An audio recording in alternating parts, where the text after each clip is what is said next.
And one of the things that we really heard as a theme last year was, how do we reduce redundant work? How do we make things simpler? And so in doing so, we're going to be replacing Frontline very soon with Samegoal.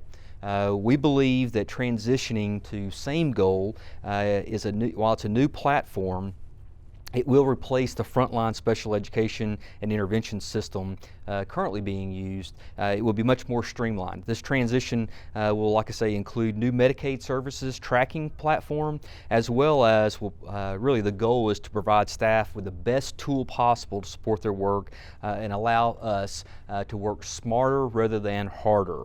And while any transition to a new software platform can be challenging, we really believe that at the end of the day, this is going to really provide a much simpler solution with less redundant work. And so be on the lookout. More information will start coming out in the coming week as staff will receive updates and, of course, training opportunities here in the very near future. And so bear with us, but again, we are trying to make your lives and the work less redundant, much more streamlined, and hopefully easier for you as a user.